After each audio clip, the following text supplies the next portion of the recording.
So नमस्कार सबैजनालाई स्वागत छ हाम्रो लोकसेवाको जिकेको क्लासमा। र आज हामी एउटा नयाँ युनिट सुरु गर्दैछौँ, नेपालको इतिहास, हिस्ट्री अफ नेपाल भन्ने युनिट छ हैन। अब यहाँ चाहिँ हामी नेपालको इतिहासका कुराहरू, के हो इतिहास भनेको? इतिहास भनेको बितेका घटनाहरू, बितेका कुराहरू जसलाई वर्तमान समयमा आएर पढिन्छ, अध्ययन गरिन्छ, अनुसन्धान गरिन्छ, मूल्याङ्कन गरिन्छ, त्यसलाई हामी इतिहास अथवा हिस्ट्री भनेर भन्छौँ। विश्वका इतिहासको पिता भनेर हेरोडोटसलाई, युनानी नागरिक हेरोडोटसलाई चिनिन्छ भने नेपालका इतिहास शिरोमणि बाबुराम आचार्य भनेर भनिन्छ। अब यो इतिहासमा हामी नेपालमा कुन कुन समयमा कस्ता कस्ता वंशका कस्ता कस्ता राजाहरू थिए भन्ने विषयमा पढ्छौँ। कस्तो कस्तो राजनीतिक घटनाक्रमहरू हाम्रो नेपालमा घटिन गए त्यसका विषयमा हामी छलफल गर्छौँ। अब नेपालको इतिहासलाई हेर्ने हो भने मूलभूत रूपमा यसलाई 3 चरणमा अथवा 3 भागमा बाँडिएको छ, वर्गीकरण गरिएको छ, छुट्याइएको छ। 3 भाग छ। एउटालाई भन्छौँ हामी प्राचीन काल, अर्को छ मध्यकाल र तेस्रो छ आधुनिक काल। 3टा कालहरू यसमा रहेका छन्, 3टा समय छुट्याइएको छ। प्राचीन काल भनेको अब नेपालको कहिलेदेखि उत्पत्ति भयो त हैन, अब कहिले भयो थाहा छैन का, एक्ज्याक्टली त्यसको तिथिमिति थाहा छैन। त नेपालको उत्पत्ति भएदेखि विक्रम सम्वत 936 सम्म, विक्रम सम्वत 936 मा साङ्खादार साख्वाले नेपाल सम्वतको सुरुवात गरेका थिए। त नेपाल सम्वतको सुरुवात हुनुभन्दा अगाडिको समयलाई प्राचीन काल भनेर भनिन्छ। अब यसलाई किन प्राचीन काल भनियो भन्दाखेरि यो प्राचीन कालमा चाहिँ धेरै तथ्यहरू छैनन् के। प्राचीन कालमा हामीले पढ्ने 99% कुराहरू चाहिँ सबै किम्वदन्तीका आधारमा छन्। किम्वदन्ती भनेको एउटा मान्छेले सुन्यो, अर्को मान्छेलाई भन्यो, त्यो मान्छेले फेरि अर्कोलाई भन्यो, यसरी सुनाइका आधारमा, किम्वदन्तीका आधारमा चाहिँ इतिहासहरू तयार गरिएको इतिहासलाई प्राचीन इतिहास अथवा प्राचीन काल भनेर भनिन्छ। त यहाँका कुराहरू चाहिँ अलिकति इतिहासकारहरूमा नै मतभेद भएको हामीले पाउँछौँ प्राचीन कालको इतिहास, किनकि कुनै तथ्य यसमा भेटिँदैन। अब हाम्रो प्राचीनकालीन समयमा नेपालमा गोपाल वंश, महिषपाल वंश, किरात वंश, लिच्छवी वंशहरूको शासन थियो। त्यसपछि आउँछ मध्यकाल, विक्रम सम्वत 936 देखि विक्रम सम्वत 1825। विक्रम सम्वत 1825 मा पृथ्वीनारायण शाहले उपत्यकालाई जित्नु भएको थियो। अर्थात् यसरी बुझौँ कि नेपाल सम्वतको सुरुवात भएपछि पृथ्वीनारायण शाहले काठमाडौँ एकीकरण गर्नुभन्दा अगाडिको टाइमलाई हामी मध्यकाल भनेर भन्छौँ। र मध्यकालमा हाम्रो नेपालमा मल्ल वंशको शासन थियो, मल्ल वंशीहरूको वर्चस्व थियो भनौँ। हुन त हाम्रो कर्णाली प्रदेश 22 राज्य 24 राज्यहरू पनि थिए, यतापट्टि पूर्वमा कर्नाटक राज्यहरू हैन, डोय राज्यहरू पनि थिए, तर प्रमुख वर्चस्वको रूपमा मल्लकाल रहेको थियो हाम्रो नेपालमा। त्यसपछि आउँछ आधुनिक काल। आधुनिक काल भनेको विक्रम सम्वत 1825, यानी कि पृथ्वीनारायण शाहले काठमाडौँको एकीकरण गरे पश्चात वर्तमान अहिलेसम्मको समयलाई हामी आधुनिक काल भनेर भन्छौँ, मोडर्न पिरियड भनेर भन्छौँ। यसमा चाहिँ शाहवंशीय राजाहरू, राणा शासनका कुराहरू, राणाहरूले गरेका काम कारबाही योगदानका विषयमा थोरै कुरा गरिन्छ हामी। 2007 सालको क्रान्ति, 36 सालको जनमत संग्रह, 46-47 सालको जनआन्दोलन, पहिलो जनआन्दोलन, 62-63 सालको दोस्रो जनआन्दोलन, यी 4वटा प्रमुख घटनाहरूका विषयमा पनि हामी यो एकाइमा छलफल गर्छौँ, आधुनिक कालमा छलफल हामी गर्छौँ। अब नेपालको इतिहासको कुरा गर्नुभन्दा पनि अगाडि, गोपाल वंशीहरूको कुरा गर्नुभन्दा पनि अगाडि नेपाल भन्ने शब्द कसरी आयो त हैन, कहिले आयो त हाम्रो नेपाल भन्ने कुरा गर्नुहुन्छ भने, अब भूगोलको हिसाबमा भन्ने हो भने त नेपाल भनेको इन्डियन सबकन्टिनेन्ट, भारतीय उपमहाद्वीप र हाम्रो युरेसियन प्लेट टक्राइसकेपछि बने हो नि त हैन। हाम्रो नेपालमा शालिग्राम नदी पाउँछ नि, तपाईँलाई थाहा छ? शालिग्राम ढुङ्गा पाइन्छ नि। कसरी पाइयो होला त शालिग्राम ढुङ्गा? समुद्रको गर्भमा पाइन्छ शालिग्राम ढुङ्गा। त हाम्रो नेपाल चाहिँ के भयो भने त्यो जुन प्लेटहरू हुन्छ नि, ठुल्ठुला चट्टानहरू टकराएका, त्यसको कारणले गर्दाखेरि हाम्रो नेपालमा चाहिँ अनगिन्ती अग्ला हिमालहरू छन् नि, नेपालमै छन् नि, 8000 मिटरभन्दा अग्ला 8वटा हिमालहरू नेपालमै छन्। हो त ती समुद्रका जुन काला पत्थरहरू छन् त्यो हाम्रो नेपालमा पनि आइपुगे क्या, त्यो अवशेष भेटियो क्या। त यसरी नेपाल खासमा बनेको हो भनेर इतिहासकारहरूले व्याख्यान अथवा विश्लेषण गरेको हामीले पाउँछौँ। इन्डियन प्लेट र युरेसियन प्लेट चाहिँ ठोकिएर बनेको अरे क्या हाम्रो।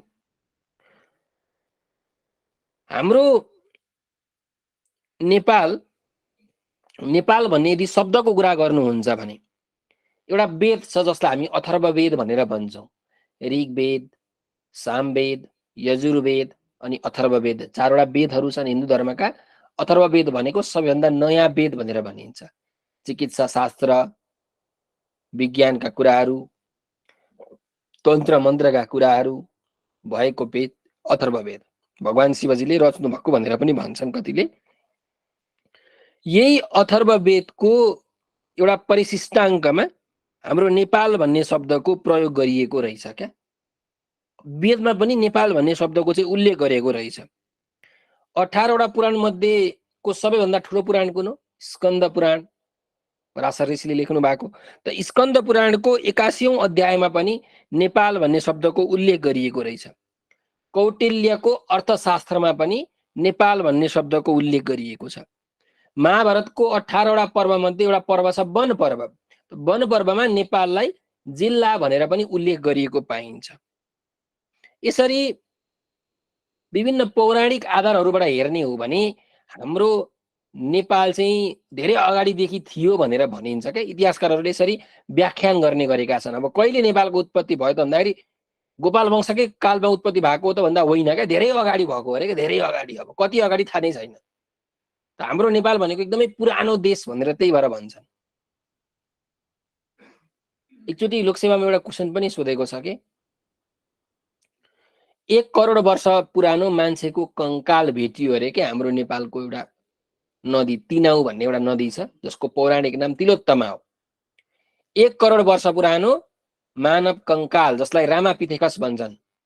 मान्छेको पुर्खा जो छन् नि, जुन बाँदरबाट मान्छे बन्या हो नि, त्यो बाँदरलाई रामापिथेकस भन्छन् क्या। बाँदर के भन्नु, मान्छेको पुर्खा भनेर त्यही भएर भनिन्छ। जस्तो अहिलेको मान्छेलाई के भनिन्छ? होमो स्यापियन्स भन्छन् नि। होमो स्यापियन्स भन्दा अगाडि अब नियन्डरथल थिए, होमो ह्याबिलिस थिए, अस्ट्रेलोपिथेकस थिए, त्योभन्दा अगाडि रामापिथेकस थिए। सबैभन्दा पुरानो मान्छेको पुर्खा, जुन पुर्खाबाट मान्छे अहिले बन्या छ। रामापिथेकसको जुन कंकाल छ त्यो भेटियो अरे के बुटवलको हाम्रो तिनाउ नदीमा, रूपन्देही जिल्लाको बुटवल भन्ने ठाउँको छेउमा रहेको तिनाउ नदीमा, जसको पौराणिक नाम तिलोत्तमा पनि हो। त त्यहाँबाट के कुरा पुष्टि हुन्छ भने 1 करोड वर्ष अगाडिदेखि नै हाम्रो नेपालमा चाहिँ मान्छेहरूको बसोबास रहेछ नि त भन्ने कुरा त एउटा पुष्टि भयो नि त।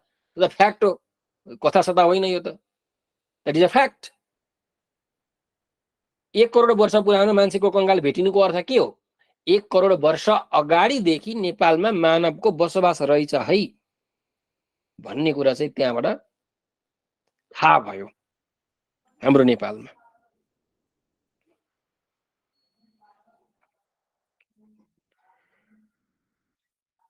सिमिलरली अब यसो भाषिक तथ्यहरूमा जानुहुन्छ भने पनि, भाषागत आधारमा तपाईहरू जानुहुन्छ भने पनि विभिन्न भाषाहरूले नेपाल शब्दको व्याख्यान गरेका छन्। जस्तो कि किराँती भाषामा ने भनेको मध्य, पाल भनेको देश, किराँती भाषा अनुसार।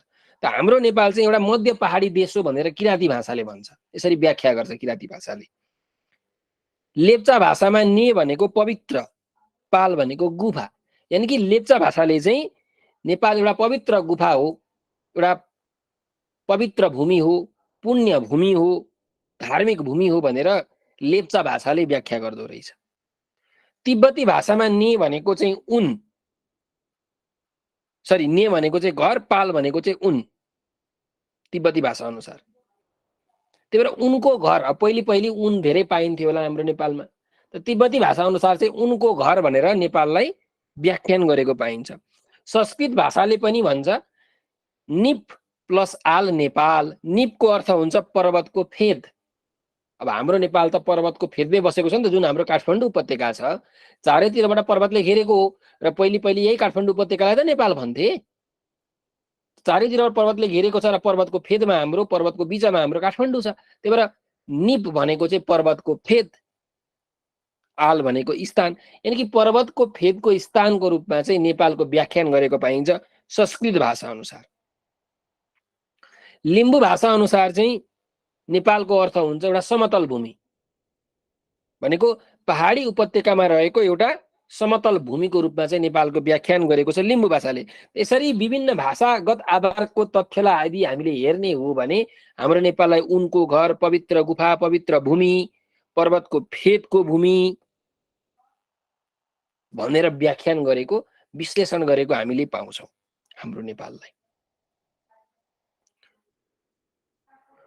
अब यदि अभिलेखकै कुरा गर्नुहुन्छ भने, अभिलेख भनेको कहीँ लेखिएको कुँदिएको प्रमाण जुन हुन्छ नि, अभिलेखकै कुरा गर्नुहुन्छ भने चाहिँ टिस्टुङको अभिलेखमा विक्रम सम्वत 569 को, विक्रम सम्वत 569 को टिस्टुङको अभिलेखमा पहिलोपल्ट नेपाल भन्ने शब्दको उल्लेख गरिएको रहेछ के, टिस्टुङको अभिलेखमा। त्यस्तै भारतीय गुप्त सम्राट समुद्रगुप्तले आफ्नो इलाहाबादको अभिलेखमा पनि नेपाल भनेको हाम्रो छिमेकी राज्य हो भनेर उल्लेख गरेका रहेछन्। त नेपाल एउटा प्राचीन मुलुक हो भन्ने कुरा चाहिँ यहाँबाट पुष्टि हुन्छ। यत्रो मैले तपाईँलाई भने नि, किन भने नेपालको उत्पत्तिको विषयमा, नेपालको भाषागत आधारको कुरा मैले गरेँ, नेपाल दुईटा चट्टानबाट चाहिँ ठोकिएर बनेको भनेर भने।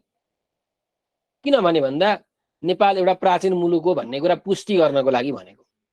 धेरै पुरानो मुलुक रहेछ हाम्रो नेपाल भन्ने कुरा। अब हाम्रो यो नेपालमा अर्को पनि एउटा कथा छ कि, हाम्रो यो नेपाल भनेको खासमा काठमाडौँ उपत्यकालाई भनिन्थ्यो कि, र हाम्रो उपत्यका भनेको चारैतिरबाट पर्वतले घेरेको थियो हैन। अनि यो उपत्यकामा चाहिँ बिचमा ठुलो ताल थियो, पानी जमेको थियो पुरै। अनि तिब्बतबाट मञ्जुश्री आएर आफ्नो चक्रतीर्थ प्रहार गर्नुभयो अरे, र चक्रतीर्थ प्रहार गरिसकेपछि चोबारको डाँडो काटियो अरे। चोबारको डाँडो काटिसकेपछि काठमाडौँको यो उपत्यकाको तालको पानी चाहिँ चोबारको डाँडोको खोल्चो हुँदै हुँदै हुँदै बाहिर गयो र उपत्यका चाहिँ बस्न योग्य एउटा भूमि भयो। यहाँको माटो पनि कति राम्रो माटो छ नि हैन, धेरै पानी जमेको माटो भएको कारणले यहाँ काठमाडौँ, ललितपुर, भक्तपुरमा तपाईँले धान रोपेको देख्नु भएको होला। यहाँ छुपु छुपु पानीमा भिजेर धान रोप्दैनन्। रुखहरू रोप्दाखेरि कसरी खनेर रोप्छन् नि धान, त्यसरी रोप्छन्, मैले देखिएको छु भक्तपुरमा। किनकि यो पुरै तालै तालको भूमि हो नि त यहाँको माटोमा एकदमै धेरै पानी छ क्या, एकदमै धेरै पानी छ, एकदमै मलिलो माटो छ। फलफुल र तरकारीका लागि त विशेष माटो हो। त्यही भएर त काठमाडौँमा एउटा ठाउँ पनि छ काली माटी भन्दैन, माटै कालो छ, काली माटी। उपत्यकाको सबैभन्दा ठुलो तरकारी बजार त्यही काली माटीमा लाग्छ। अर्को हाम्रो यहाँ बल्खु छ, उपत्यकाको सबैभन्दा ठुलो फलफुलको बजार त्यहीँ लाग्छ बल्खुमा। त्यो बल्खुको यसो बाटो हिँड्नु भयो भने पनि तपाईँले सुगन्धले मगमग मगमग हुन्छ, पुरै सेन्ट छरे जस्तो फलफुलको वासना बिर्सनै नसक्ने। त्यसरी मञ्जुश्रीले काटिसकेपछि हाम्रो नेपाल चाहिँ बस्न योग्य भयो भनेर भन्छन् है। अब जाउँ हाम्रो नेपालको शासन व्यवस्थाहरूको कुराकानी गर्नको लागि।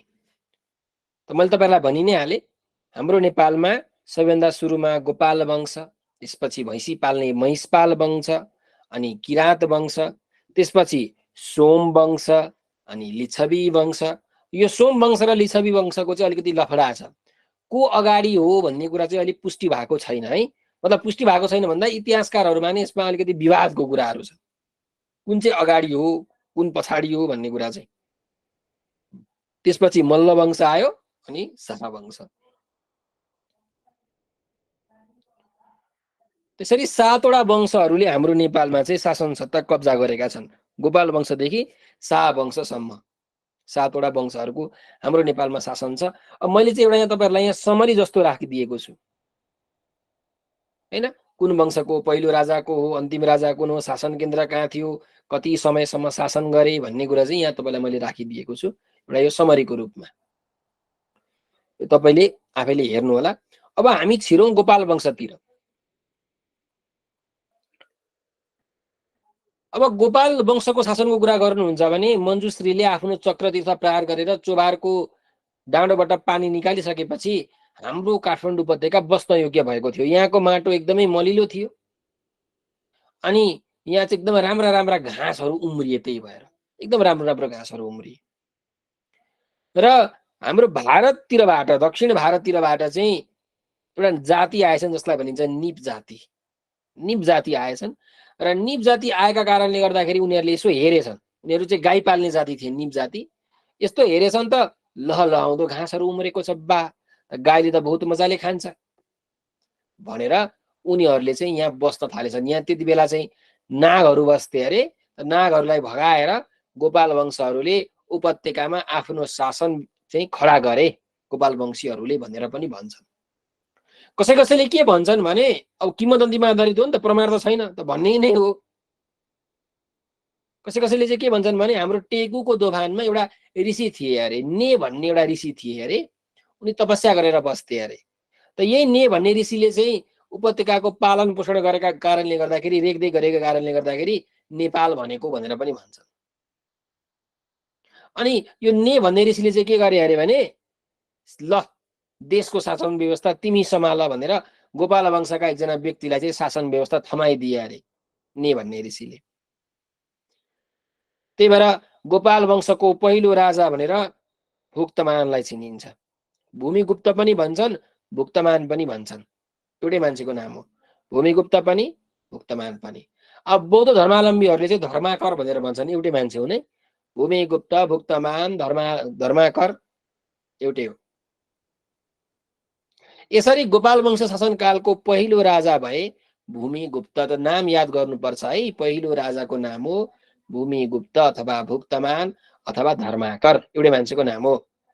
र गोपाल वंश अब हेर्नु, अब हाम्रो नेपालमा कतिवटा वंशहरूले शासन गरे, कुन वंशका कतिवटा राजा भए, को राजा भए, अनि यिनीहरूले कति वर्ष शासन गरे भन्ने कुराहरू चाहिँ एउटा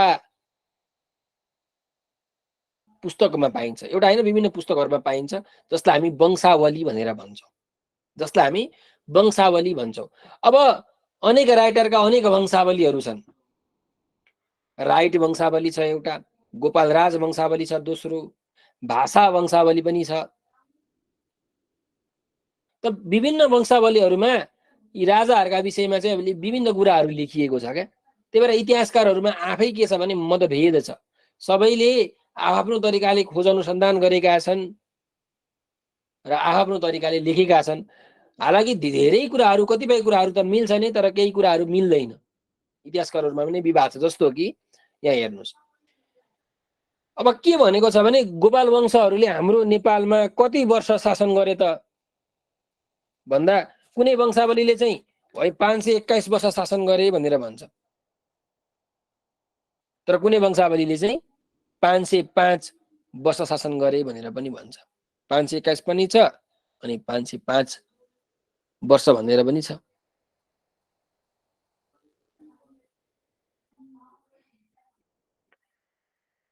अब यहाँ राजाकै कुरा गर्नुहुन्छ भने जम्मा जम्मी 8 जना राजा छन्। हेर्नुहोस्, गोपाल वंशमा शासन गर्ने जम्मा जम्मी 8 वटा राजाहरू छन्। 8 पुस्ताका राजाहरू।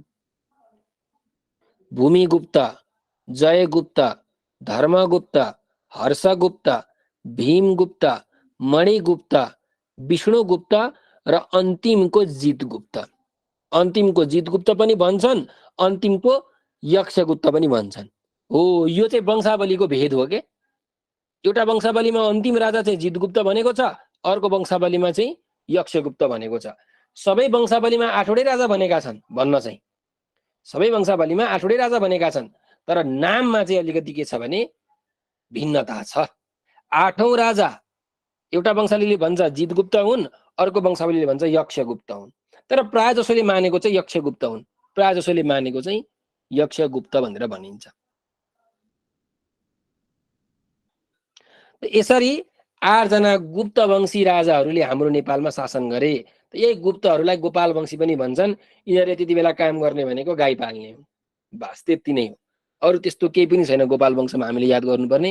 याद गर्नुपर्ने कुरा के छ भने त्यति बेला 8 जना राजाहरूले शासन सत्ता चलाए। पहिलो राजाको नाम भुक्तमान थियो, अन्तिम राजाको नाम जितगुप्त अथवा यक्षगुप्त थियो। 521 वर्ष यिनीहरूले शासन गरे र त्यति बेलाको जुन राजधानी थियो, शासन केन्द्र, त्यो थियो पद्मकण्ठागिरी। पद्मकण्ठागिरी भनेको अहिलेको हाम्रो यो माता तीर्थलाई भन्छन्। हुन त त्यति बेला ठुलो एरिया थियो पद्मकण्ठागिरी भनेको। अहिले हाम्रो यो थानकोट, माता तीर्थ, सतुङ्गल, नैकाप, कलङ्की, स्वयम्भू यो सबै एरियाज हुन्छ, त्यसलाई पहिले नै पद्मकण्ठागिरी भनिन्थ्यो। त्यति बेला शासन केन्द्र त्यही पद्मकण्ठागिरी थियो।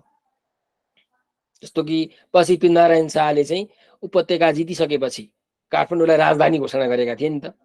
त्योभन्दा अगाडि चाहिँ अब सबैको आफ्नो एउटा के थियो, राजधानी जस्तो थियो, शासन केन्द्र भनौँ। र अब यो गोपाल वंश शासनकालमा मेन घटना चाहिँ के भएको छ भने पशुपतिनाथको ज्योतिर्लिङ्ग भेटिएको। मैले तपाईँलाई अगाडि पनि पशुपतिनाथ पढाउँदा भनेकै छु। को नयाँ आज जोइन हुनु भएको छ उहाँले ध्यान दिएर सुन्नु होला।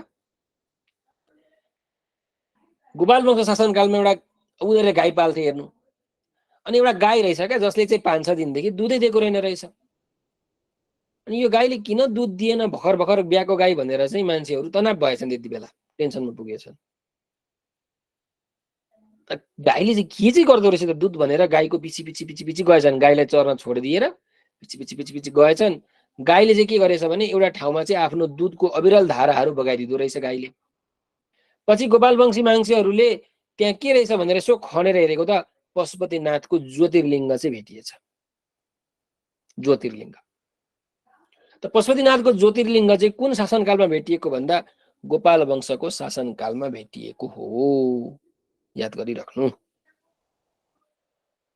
र जुन गाई थियो त्यो गाई जसले आफ्नो दुधका अविरल धाराहरू बगाउँथ्यो त्यसको नाम थियो बहुरी भन्ने गाई, बहुरी। अब गोपाल वंशपछि अर्को आउँछ हाम्रो भैँसी पाल्ने महिषपाल वंश। हाम्रो मथुराको वृन्दावनबाट महिषपालहरू आएका अरे के। मथुरा राज्य कंसको राज्य हो मथुरा भनेको। त मथुरा राज्यको वृन्दावनतिरबाट चाहिँ यो बाराको हाम्रो अहिलेको बाराको सिमरनगढ हुँदै हुँदै हुँदै हुँदै भैँसी पाल्ने चाहिँ हाम्रो उपत्यका प्रवेश गरेछन् हेर्नुहोस्। अनि उनीहरू प्रवेश गरिसकेपछि चाहिँ गोपाल वंशका राजाहरूलाई पराजित गरेर अन्तिम राजा जितगुप्तलाई पराजित गरेर अथवा भनौँ यक्षगुप्तलाई पराजित गरेर नेपालको शासन सत्तामा आफ्नो कब्जा जमाएछन्। त्यति बेला आफ्नो कब्जा जमाउने पहिलो राजा थिए, पहिलो महिषपाल वंशी राजा थिए बरसिंह। त बरसिंहले शासन सत्ता पक्रिए गोपाल वंश पछाडि। यसरी हाम्रो नेपालमा महिषपाल वंशको शासन सुरु भयो। महिषपालहरूलाई आहिर वंश अथवा आभिर वंश भनेर पनि भनिन्छ। आभिर वंश भनेर तलका मध्ये कुन वंशलाई चिनिन्छ भनेर सोधेको छ खरिदारलाई। सामान्य प्रश्न हो यो खरिदारलाई। यो महिषपाल वंश हो। र महिषपाल वंशमा जम्मा 3 वटा राजाले शासन सत्ता चलाएका छन्, जम्मा 3 वटा। बरसिंह, जयसिंह, भुवनसिंह। नाम याद गर्नु है, बरसिंह, जयसिंह र भुवनसिंह। 3 जना राजाहरूले 3 जना राजाहरूले 161 वर्ष 2 महिना चाहिँ शासन सत्ता चलाए रे त्यति बेला भनेर भनिन्छ। अन्तिम राजा चाहिँ भुवनसिंह। अब यो भुवनसिंह जब राजा थिए त्यो बेलामा हाम्रो नेपालको सुनकोशी र तामाकोशीको बीचको भागमा चाहिँ केही मान्छेहरू बस्थे रे के। अब जुन यो अहिलेको हाम्रो कुरा छ यो सबै उपत्यकाको कुरा हो हैन। महिषपाल वंशीहरू भनेको उपत्यकालाई नेपाल भनेर भनिन्थ्यो। त त्यो भुवनसिंह महिषपाल वंशी अन्तिम राजा भुवनसिंहको पालामा सुनकोशी र तामाकोशीको बीचमा चाहिँ हाम्रो नेपालमा केही मान्छेहरू बस्थे अरे क्या, जसलाई चाहिँ किराँती भनेर भनिन्थ्यो। र त्यति बेला किराँतीका नाइके थिए, लिडर थिए यलम्बर को थिए यलम्बर। यलम्बरलाई यलुङ भनेर पनि भन्थे त्यति बेला। यलुङ तामाकोशी र सुनकोशी उनीहरूको चाहिँ प्रमुख वासस्थल हैन। तेरो पहाड कहाँ हो भनेर सोध्दैनन्, हो त्यही हो, मूल थलो हो। त्यहाँ भएर किराँतहरू आएछन्, किराँतका यलम्बरहरू आएछन्। यलम्बरले आफ्नो अब सेना दलबल लिएर आएछन् र महिषपाल वंशी राजा भुवन सिंहमाथि आक्रमण गरेर उनीहरूलाई पराजित गरिकन शासन सत्तामा कब्जा जमाएछन् किराँतहरूले। त्यसरी युद्ध पर्दाखेरि चाहिँ एउटा ठाउँमा 800 मान्छेहरू मरेका थिए अरे कि, 800 मान्छेहरू। त्यही त्यो ठाउँलाई अहिले च्यासल भन्छन्। त्यही ठाउँलाई च्यासको अर्थ के हुन्छ भने 800 भन्ने हुन्छ। किराँती भाषामा च्यास भन्छन्, नेपालीमा 800 भन्छन्। त 800 मरेका कारणले गर्दाखेरि च्यासल भन्ने नाम राखेको भनेर पनि भनिन्छ। अब किराँत वंशको चाहिँ अलि लफडा छ हेर्नु, किराँत वंशको चाहिँ अलि लफडै छ। हाम्रो महिषपालमा 3टा राजा हैन, गोपाल वंशीमा 8वटा राजा, सबै वंशावलीले भनेको त्यही हो। तर किराँत वंशकोमा चाहिँ यिनीहरूले अब कति वर्ष शासन गरे भन्ने कुरा ठ्याक्कै थाहा छैन। कति वर्ष चाहिँ शासन गरे भन्ने कुरा ठ्याक्कै थाहा छैन। करिब करिब 1500 वर्ष शासन गरे भनेर भनिन्छ। अब कतिवटा राजाले भन्दा गोपाल वंशावलीमा चाहिँ गोपाल राज वंशावलीमा 32वटा राजा थिए भन्छन् किराँतहरूको। राईड वंशावलीमा 29वटा राजा थिए भन्छन्। भाषा वंशावलीमा 28वटा राजा थिए भनेर भन्छन्। त के छ भने वंशावलीमै यहाँ हामीले मतभेद पाउँछौँ। र नेपालको ऐतिहासिक घटनाक्रमको सुरुवातहरू चाहिँ अब किराँत धर्मबाट सुरु भएको भनेर मानिन्छ चाहिँ। गोपाल वंश र महिषपाल वंशमा त त्यस्तो केही भएको होइन नि त। तर किराँत कालमा चाहिँ केही भएको छ। अहिले के भएको छ म तपाईँलाई भनौँला। त किराँत वंशका पहिलो राजा भनेर यलम्बरलाई चिनिन्छ। पहिलो राजाको हो यलम्बर र अन्तिम राजाको हो गास्ती अथवा गस्ती भनेर पनि भनिन्छ। अन्तिम राजा, पहिलो राजा यलम्बर, अन्तिम राजा गस्ती। तर वंशावली अनुसार चाहिँ केही कुराहरू फरक छ।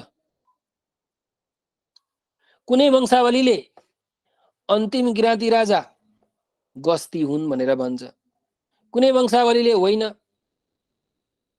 अन्तिम किराँती राजा खिङ्गु भनेर भन्छ, कुनैले गालिज भनेर भन्छ। जस्तो कि गोपाल वंशावलीले के भन्छ भने अन्तिम किराँती राजा खिङ्गु भन्छ। भाषा वंशावलीले अन्तिम किराँती राजा गालिज भनेर भन्छ। राइट वंशावलीले अन्तिम किराँती राजा गस्ती भनेर भन्छ। तर प्रायले मानेको चाहिँ गस्ती हो, प्रायले मानेको गस्ती हो। किन 800 मरेको छ र कसरी? युद्ध गर्दा मरेको के, युद्ध गर्दा जुनुजी। र किराँतीहरूको त्यति बेलाको शासन केन्द्र चाहिँ शङ्खमूल मानिन्थ्यो, शङ्खमूल। र किराँतीहरूले त्यति बेला के गरे अरे भने यो सबै अरेको कुराहरू है कि सबै, किनकि प्राचीन कालका कुराहरू हुन्, यी सबै अरेमा हुन्। त किराँतीहरूले के गरे अरे आफ्नो शासन केन्द्र चाहिँ शङ्खमूलबाट गोकर्णतिर सारे अरे के।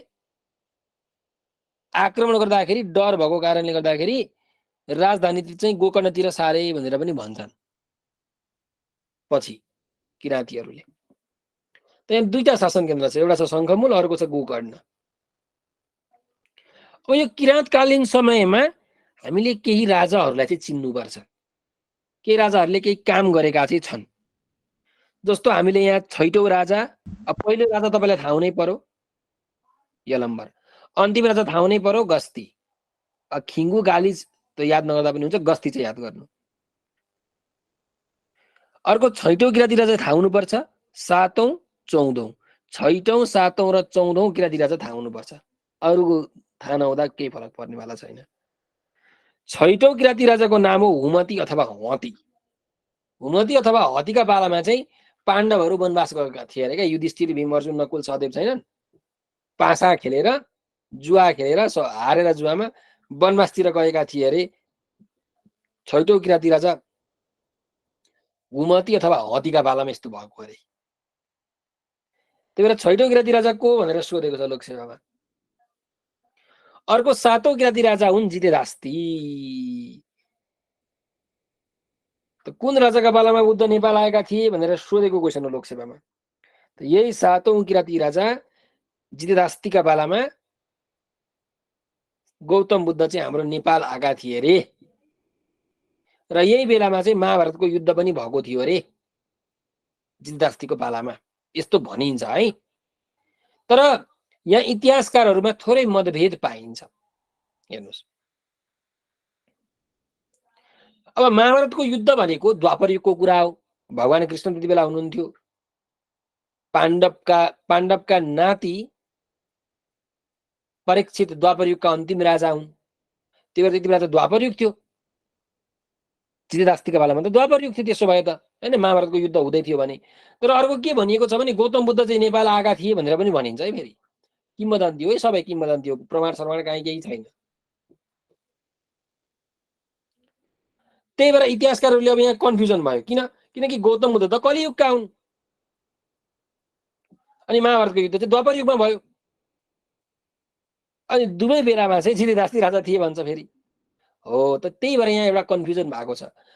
सो इतिहासकारहरूले के भन्छन् भने गौतम बुद्ध चाहिँ यति बेला काठमाडौँ आएका होइनन् भनेर भन्छ। गौतम बुद्ध भन्दा पनि कोही बौद्ध भिक्षुहरू चाहिँ आएका थिए रे।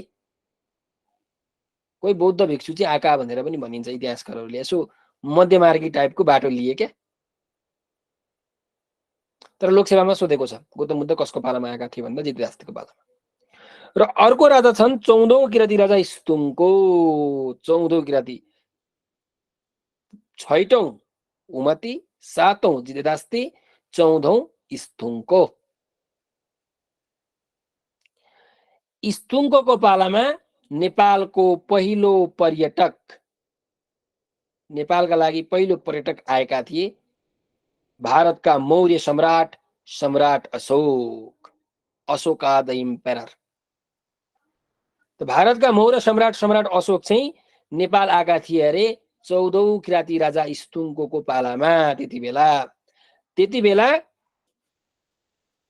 राज्यारोहणको सायद कति 20औं वार्षिक उत्सवमा चाहिँ लुम्बिनीमा आएर लुम्बिनीका जनताहरूको करहरूलाई, आम करलाई माफी दिएका थिए अरे। र मेन कुरो त यहाँ अर्को छ। मेन कुरो के छ भने उनले त्यति बेला यहाँ आएर अशोका स्तम्भ बनाएछन् लुम्बिनीमा। 41.5 फिट अग्लो 3वटा अशोका स्तम्भ सम्राट अशोकले बनाए। र त्यो अशोक स्तम्भमा उनले लेखेका रहेछन् क्या, यद्ध बुद्ध जाते नेपाल भनेर लेखिएको रहेछ। के लेखिएको रहेछ? यद्ध बुद्ध जाते नेपाल भनेर लेखिएको रहेछ त्यहाँ। अब यो यद्ध बुद्ध जाते नेपाल भनेको चाहिँ के हो भन्दाखेरि यो नेपाल हो र यहाँ बुद्धको जन्म भएको हो भनेर यसरी लेखिएको रहेछ क्या। हो त यही धन्न भन्नु न, सम्राट अशोकले लेखे, यो एउटा प्रमाणको रूपमा रह्यो। त्यही भएर यो चाहिँ प्रमाणको रूपमा रह्यो कि बुद्ध नेपालमा जन्मेका हुन् भनेर प्रमाणको रूपमा रह्यो क्या। त्यस कारणले तर जुन यो लेखिएको थियो नि, यो लेखिएको थियो पाली भाषामा। नेपालको सबैभन्दा पुरानो लिपि ब्राह्मी लिपिको पाली भाषामा यो लेखिएको थियो, यद्ध बुद्ध जाते नेपाल। अब नेपालका कोही पढ्केहरूलाई पाली भाषा पढ्न आए पो अहिले, त्यति बेला पनि आएको थिएन पाली भाषा। ब्राह्मी लिपिमा लेखिएको पाली भाषा कसैले पढ्न आएको थिएन। उहाँ जर्मनीका, नेपालका होइन, उहाँ जर्मनीका एकजना रहेछन् इतिहासविद, भाषाविद के, डाक्टर ए फुरर। त डाक्टर ए फुरर आए जर्मनीबाट। हेर्नु, सन् 1896 को कुरा हो। त उनी आए, उनी आइसकेपछि चाहिँ उनले पाली भाषा जान्दा रहेछन्, ब्राह्मी लिपिमा लेखिएको पाली भाषा चाहिँ जान्ने रहेछन्। त उनले पढिसकेपछि थाहा भयो कि ए यहाँ त यद्ध बुद्ध जाते नेपाल लेखेको रहेछ भनेर बल्ल थाहा भएको। यद्ध बुद्ध जाते नेपाल भनेको यो नेपाल हो, यहाँ बुद्धको जन्म भएको भनेर। अनि पछि एकजना जापानका केन्जो टाँगे भन्नेले लुम्बिनीका मान्छेहरूको सुधार गर्नको लागि लुम्बिनी गुरु विकास योजनाको सुरुवात गरेका थिए सन् 1978 मा। यो सोधेको लोकसेवामा सोधेको क्वेसन हो है। कसले लुम्बिनी गुरु विकास योजनाको सुरुवात गरेका थिए भनेर सोधेको छ। जापानका केन्जो टाङ्गेले सुरुवात गरेका थिए र डाक्टर ए फोररले यो कुरा पुष्टि गरेका थिए कि बुद्ध नेपालमा जन्मेको भनेर। कसले पुष्टि गरेको? जर्मनीका नागरिकले पुष्टि गरिरहेका छन्। तपाईँलाई एउटा कुरा थाहा छ, श्रीमद् भगवत गीता छ नि, जर्मनीमा पढाइन्छ, जर्मनीको युनिभर्सिटीमा पढाइन्छ, स्कुलमा पनि होइन, युनिभर्सिटी विश्वविद्यालयमा पढाइन्छ। एउटा दुईटा होइन त, 31वटा युनिभर्सिटीमा पढाइन्छ, 31वटा। नेपालमा चाहिँ छैन। नजिकको तीर्थ हेला भन्दैन त्यस्तै हो। त्यहाँ किराँत समयमा अलिकति केही विशेष कामहरू भएका छन्। हाम्रो लुम्बिनी गुरु विकास योजनाको सुरुवात त पछि भएको, तर किराँत कालसँग जोडिएको कुरा भयो। अशोका स्तम्भ यहाँ बनेको छ। त्यति बेला सम्राट अशोक जब नेपालमा आएका थिए, उनले आफ्नो छोरी चारुमतीलाई पनि लिएर आएका थिए। उनको छोरीको नाम थियो चारुमती। त त्यति बेला तत्कालीन नेपालका राजकुमार देवपालसँग आफ्नी छोरी चारुमतीको विवाह गरिदिए सम्राट अशोकले। हेर्नु है, नेपालका राजकुमार चारुमतीसँग चाहिँ नेपालका राजकुमार देवपालसँग चाहिँ चारुमतीको विवाह गरिदिए। त्यति बेला चारुमतीले चाहिँ एउटा विहार बनाएकी थिइन्। यहाँ अहिलेको हाम्रो जुन चाबहिल भन्छौँ नि हो, त्यसमा एउटा विहार बनाएका थिइन्। बौद्ध भिक्षुकहरूको लागि बस्नको लागि, खानको लागि, पढ्नको लागि एउटा विहार बनाएकी थिइन्। विहार भनेको मन्दिर जस्तो भनौँ न, एउटा तीर्थस्थल जस्तो बनाएकी थिइन्। अहिले पनि छ त्यो। त्यसलाई चाहिँ बहिल भनेर भनिन्थ्यो। त्यसलाई के भनिन्थ्यो? उनले बनाएको विहारलाई बहिल भनिन्थ्यो। त चारुमतीले बनाएको विहारलाई बहिल भनिन्थ्यो। चारुमतीको चा बहिलबाट चाबहिल भन्ने नाम रहन गएको खासमा, यसरी चाबहिल भएको। र चारुमती अनि देवपालले चाहिँ यही चाबहिलमा बस्ती पनि बसाए। चाबहिलमा जुन बस्तीलाई देवपतन अथवा देवपाटन भनेर पनि भन्ने गरिन्छ। चारुमती र देवपालले बसाएको बस्तीको नाम चारुमती विहार, चारुमतीले बनाएको, जसलाई अहिले चाबहिल भन्छन्। ती छ नि चाबहिलको त्यो पिपलबोटमा छैन एउटा गुम्बा, त्यही हो। अनि नेपालको सबैभन्दा पुरानो मूर्ति विरूपाक्षको मूर्ति, पशुपतिनाथमा रहेको चौडा छाती भएको यलम्बरको स्वरूप मानिने विरूपाक्षको मूर्ति किराँत कालमा बनेको नमुना हो। नेपालको सबैभन्दा पुरानो मूर्ति है विरूपाक्षको मूर्ति। अब यही किराँतीहरूको शब्दावलीबाट नेपालका विभिन्न ठाउँहरूको नाम छ। जस्तो कि हाम्रो भक्तपुरलाई खोप भन्छन्। म पढेको कलेजको नामै खोप इन्जिनियरिङ कलेज हो। खोप भनेको भक्तपुर, नेवारी भाषामा खोप भन्छन्। त यो खोप भन्ने शब्द कहाँबाट आएको? खोप्रिङबाट आएको। खोप्रिङ भनेको किराँती शब्द हो। अहिले हाम्रो यो कैलाशनाथको, नेपालको सबैभन्दा अग्लो मूर्ति कैलाशनाथ मूर्ति कमलचन्द्र शाहजनले बनाएको कहाँ छ? साङ्गामा छ। साङ्गा भन्ने शब्द कसरी बन्यो? सङ्गबाट अपभ्रंश भएर साङ्गा बन्यो। जस्तो कि चाबहिललाई अहिले चाबहिल चाबहिल भन्दा भन्दै चाबेल भन्छन् नि, त्यस्तै सँग हुँदै सागा भयो। खुर्पासी खुर्पासी खुर्पासीबाट खोपासी भयो। च्यासबाट च्यासल भयो। पाटनको पुरानो नाम के हो भनेर सोधेको छ लोकसेवामा एकचोटि, खरदारलाई सोधेको छ है, पाटनको पुरानो नाम के हो भनेर। सामान्य प्रश्न। पाटन भनेको के हो? ललितपुर है। जस्तो भक्तपुरलाई भात गाउँ भन्छन्, काठमाडौँलाई कान्तिपुर भनेर भन्थे, भक्तपुरलाई भात गाउँ भन्थे, ललितपुरलाई पाटन भन्थे। अहिले पनि पाटन भन्छन्। Patan multiple campus, Patan Durbar square. र पाटनको पनि पुरानो नाम के हो? यला। यला, यलम्बरको नामबाट यला भनेर राखिएको। ठिक छ। हो त यो किराँतकालमा किराँती समयमा भएका केही कुराहरू तपाईँले यसो याद गर्नु। अब किराँतीहरूपछि हाम्रो नेपालमा कसको शासन आयो भन्ने कुरामा चाहिँ इतिहासकारहरूमा मतभेद हामीले देखेको पाउँछौँ है। को आयो त किराँतपछि?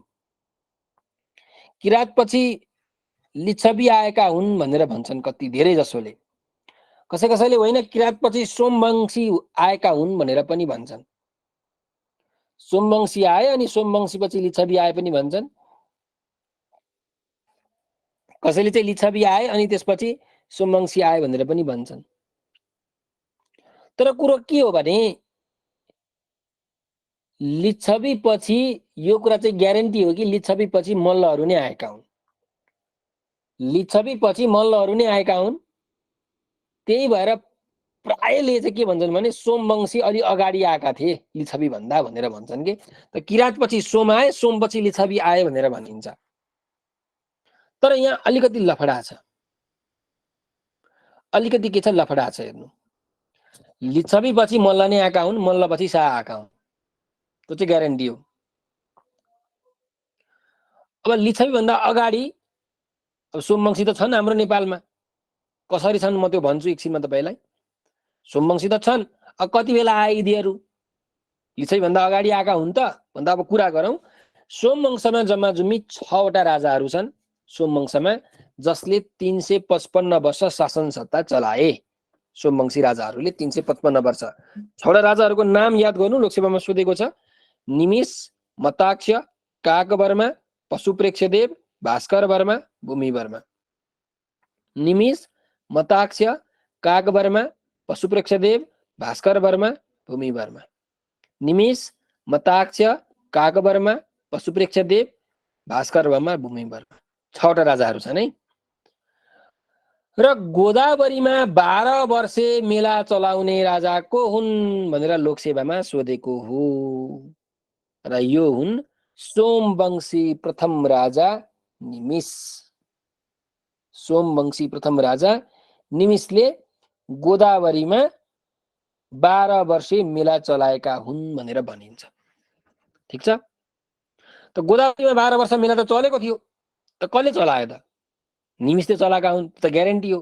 त निमिषले चलाएको हो भनेपछि त नेपालमा सोमवंशी राजाहरू त थिए, छैनन् भन्न त पाइएन नि त। थिए, त्यो त ग्यारेन्टी भयो। अब सोमवंशी राजा त थिए रहेछ नि त, छन् नि त नेपालमा। अगाडि भए पनि पछाडि भए पनि छन चाहिँ छन्, यो कुरा चाहिँ फिक्स भयो। अब अगाडि कि पछाडि भन्ने कुरा गर्दैछौँ। मताक्ष आए, काकवर्मा आए, त्यसपछि आए पशुप्रेक्षदेव। अब यहाँ हेर्नु है, अब को आए? पशुप्रेक्षदेव आए। त पशुप्रेक्षदेवले के गरे भने पशुपतिनाथ मन्दिरको जीर्णोद्धार गराएर छानालाई स्वर्णमय बनाउने काम गरे र सुनको गजुर उनले हाले। कसले हाले? पशुप्रेक्षदेवले हाले। हेर्नु है यहाँ कुरो। पशुपतिनाथ मन्दिरमा सुनको छानो र गजुर कसले हाले? पशुप्रेक्षदेवले हाले। ठिक छ। लिच्छवी पछि को आएका हुन्? मल्लहरू आएका हुन्। ध्यान दिएर सुन्नु, ध्यान दिएर सुन्नु, यो चाहिँ ग्यारेन्टी हो। लिच्छवी पछि आएका हुन् मल्ल। अरी मल्लले एट्याक गरिसकेपछि चाहिँ मल्लहरू आएका हुन् के। त्यही भएर लिच्छवी पछि मल्ल आएका हुन्। अबे मल्लको पालामा 2224 राज्य टुक्रेको दोस्रो मल्ल राजामा। अब लिच्छवी भन्दा अगाडि मानिलिउँ सोमवंशी राजा आए भनेर हामीले मान्यौँ भने पनि यहाँ लफडै छ। किन लफडा छ भने पशुप्रेक्षदेवले त सुनको गजुर त हाले। अरे बाबा, पशुपतिनाथमा सुनको गजुर हाल्नको लागि पशुपतिनाथ बन्नु पर्यो कि परेन भन्नुहोस्? पशुपतिनाथ बन्नु त पर्यो। अनि न पशुपतिनाथको छाना चाहिँ स्वर्णमय बनाइन्छ अनि गजुर हालिन्छ। र पशुपतिनाथ बनाएको कसले? बनाएको कसले? प्रचण्डदेवले, जसलाई हामी शान्तिश्री भनेर पनि भन्छौँ। र प्रचण्डदेव हुन् लिच्छवीकालीन राजा। हेर्नु,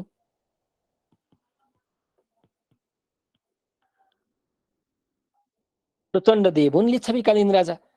सो पशुपतिनाथ बनाए प्रचण्डदेवले, भनेको लिच्छवीले पशुपतिनाथ बनाए, सोमवंशीले त्यो पशुपतिनाथको जीर्णोद्धार गरेर सुनको छाना हाले, सुनको गजुर हाले, हैन त? भनेपछि अब हामीले के यो कुरा भन्न सक्छौँ कि अगाडि सोमवंशी आए भनेर भन्न सक्छौँ त? त्यसो भए त्यो पनि इम्पोसिबल भयो नि त, हैन? हो कि होइन? लिच्छवी भन्दा अगाडि सोमवंशी त कसरी आए? किनकि लिच्छवी कालमा बनिराखेका छ पशुपतिनाथ र सोमवंशी राजाले सुनको गजुर हालिराखेका छन्। पशुपतिनाथ बनेपछि न सुनको गजुर हालिन्छ। भनेको लिच्छवीहरू आएपछि न त्यसपछि सोमवंशी आयो भनेर भन्न पाइयो नि त, होइन? तर लिच्छवी पछि यो कुरा चाहिँ ग्यारेन्टी हो मल्ल आएका हुने, लिच्छवी पछि आएका मल्ल हुन्। त्यसो भए यहाँ भयो लफडा। अब परो इतिहासकारहरूमा विवाद। न सोमवंशी अगाडि आए न पछाडि आए, त गायब भए। त्यही भएर कतिपय इतिहासकारहरूले सोमवंशीको कुरै गरेका छैनन् क्या। कतिपय इतिहासकारहरूले इतिहासको लेख्ने क्रममा सोमवंशीको उल्लेखै गरिएका छैनन्। तर उल्लेख त गर्नुपर्छ। किन? किनकि निमिष त छन् नि त यार, गोदावरीको 12 वर्षको मेला त छ नि त। हो, त्यही भएर चाहिँ एउटा मध्य मार्गतिर गए क्या। मध्य मार्ग भनेको बिचको मार्गमा गए। सोमवंशी अगाडि पनि आएको होइन, पछाडि पनि आएको होइन, समानान्तर रूपमा राज्य चलेको थियो। एकातिरबाट लिच्छवीहरूको शासन थियो भने अर्कोतिरबाट सोमवंशीको शासन थियो भनेर चाहिँ भनिन्छ। त्यो हो क्या कुरा। त समानान्तर रूपमा चाहिँ चलेको थियो अरे। कुरो बुझ्यो? ल, समानान्तर रूपमा चलेको रहेछ भन्ने कुरा अब त बुझ्नुभयो नि कसरी। यही बुझाउनको लागि मलाई यहाँ दिमाग खराब भएको थियो, कसरी बुझाउनु भनेर धन्न बुझ्नु भयो। अलि आनन्द भयो। याद गर्नु पर्ने त त्यही हो, 6वटा राजा, 355 वर्ष, 6वटाको नाम याद गर्ने हो। निमिष, मताक्ष, काग वर्मा, पशुप्रेक्षादेव, भास्कर वर्मा, भूमि वर्मा, गजुर हाल्ने पशुप्रेक्षादेव, गोदावरीको निमिष। फिनिस्ड। ल, अब सोमवंशी पछि हाम्रो नेपालमा आउँछन् लिच्छवीहरू। लिच्छवी शासनकाल आउँछ है। ल, लिच्छवी त हराएछ। ठिकै छ, अब लिच्छवी शासनकालको कुरा नगरौँ। 10 मिनट छ, 10 मिनटमा लिच्छवी भ्याइँदैन पनि। त लिच्छवीलाई किन आदि अधुरो छोड्नु अहिले, होइन?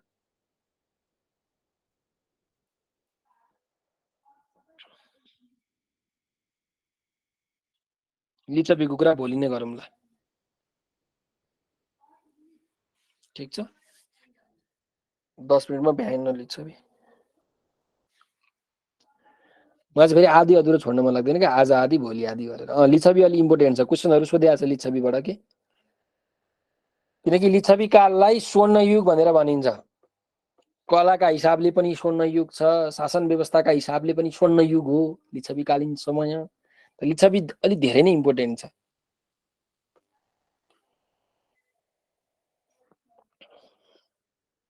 खास गरिकन लिच्छवीमा हामीले अंशु वर्माकोबाट प्राय क्वेसन अंशु वर्माकोबाट सोधेको छ।